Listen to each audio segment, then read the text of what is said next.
Oke, selamat Dakan. Pernah kebayang nggak sih gimana kalau kejeniusan seorang penemu, sebuah kitab suci, dan pola matematika yang super misterius ternyata saling berhubungan? Nah, hari ini kita bakal bedah topik yang sangat menarik ini. Nah, ceritanya ini berawal dari sebuah kutipan yang, wow, bikin penasaran banget. Kutipan ini datang dari salah satu penemu paling legendaris dalam sejarah, Nikola Tesla. Jadi, bayangin deh, sebuah kunci menuju alam semesta. Tapi gimana kalau kunci yang sama ini ternyata juga bisa membuka rahasia-rahasia yang tersembunyi di dalam kitab suci kuno? Inilah inti dari pencarian modern yang coba kita telusuri, menghubungkan angka-angka misterius Tesla dengan semacam cetak biru ilahi yang mungkin selama ini ada di depan mata kita. Oke, untuk bisa paham pencarian ini, kita perlu lihat tiga dunia yang kelihatannya sama sekali nggak nyambung. Ada seorang penemu jenius, sebuah kitab suci, dan sebuah teori matematika yang unik banget. Pertama, tentu saja kita punya Nikola Tesla. Siapa sih yang nggak kenal? Sang master kelistrikan. Nah, kabarnya beliau ini terobsesi banget sama angka 3, 6, dan 9. Terus di sisi lainnya ada Al-Quran. Para peneliti udah lama banget loh menyadari kalau kitab suci ini punya struktur angka yang sangat unik. Contohnya nih, Al-Quran itu terdiri dari pas, nggak kurang nggak lebih, 114 bab atau surah. Dan bukan cuma itu, kalimat pembukanya yang kita kenal sebagai basmalah, itu jumlah hurufnya juga pas, tepat 19 huruf. Nah, kunci yang ketiga ini agak modern. Namanya matematika berbasis vortex atau VBM. Coba deh bayangin angka-angka itu kayak lagi menari dalam sebuah siklus yang terus berulang. Tapi angka 3, 6, dan 9 itu beda. Mereka nggak ikut nari. Mereka itu justru kayak konduktornya yang ngatur seluruh tarian itu dari dimensi yang lebih tinggi. Keren kan? Oke, sekarang pertanyaannya, gimana caranya tiga dunia yang beda banget ini, Tesla, Al-Quran, dan matematika vortex, bisa dihubung-hubungkan? Nah, metodenya ini jujur cukup rumit. Jadi, salah satu cara utamanya itu adalah dengan mencari yang namanya akar digital. Konsepnya sebenarnya simpel banget.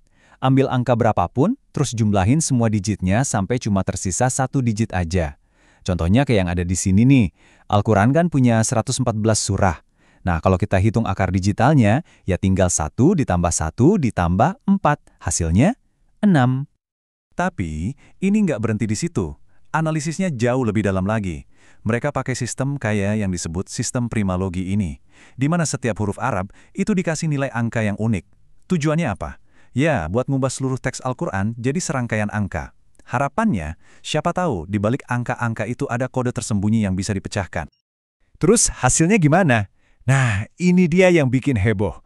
Para peneliti ini mengklaim kalau mereka menemukan struktur matematika yang, wow, presisinya luar biasa di dalam teks Al-Quran. Misalnya ya, mereka nemuin kalau jumlah nomor surah untuk kombinasi-kombinasi tertentu itu, kalau dijumlahin, hasilnya selalu 319.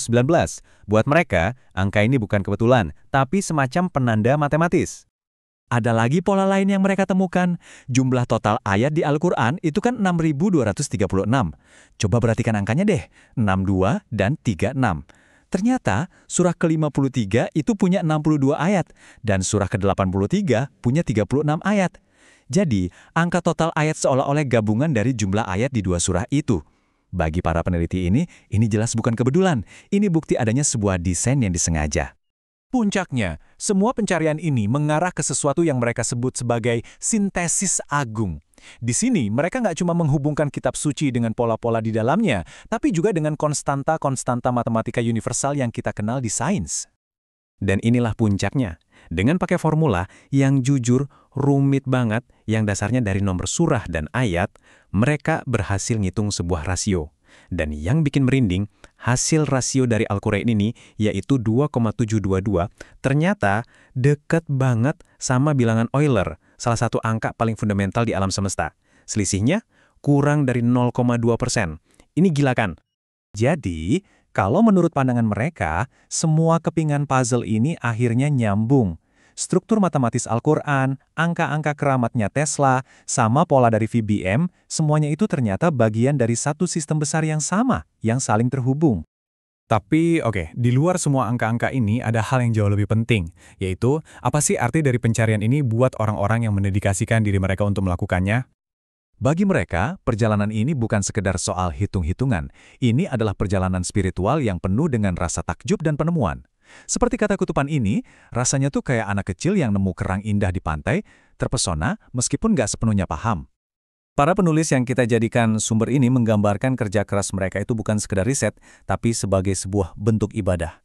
Setiap pola yang mereka temukan itu jadi alasan buat mereka untuk memuji Tuhan. Mereka bilang, Subhanallah.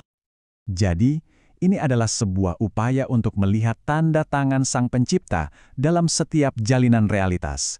Matematika yang biasanya kita anggap kaku, di tangan mereka berubah jadi semacam doa dan bahan renungan. Pencarian ini jelas memperkuat iman mereka, mengubah angka-angka jadi sesuatu yang mereka yakini sebagai bisikan ilahi yang menunggu untuk didengar. Jadi, setelah mendengar semua ini, gimana menurut Anda? Apakah ini beneran sebuah pola ilahi yang tersembunyi? Atau cuma produk dari persepsi manusia yang selalu berusaha mencari pola? Atau mungkin keduanya? Mungkin, bagi sebagian orang, jawabannya itu nggak terletak pada kodenya itu sendiri, tapi pada rasa takjub yang muncul dari proses pencariannya. Entah ini beneran kunci alam semesta, atau cuma cerminan dari dorongan alami kita sebagai manusia untuk mencari keteraturan di tengah kekacauan, yang jelas, pencarian ini jadi ilustrasi yang indah banget tentang bagaimana manusia dari dulu sampai sekarang nggak pernah berhenti mencari makna.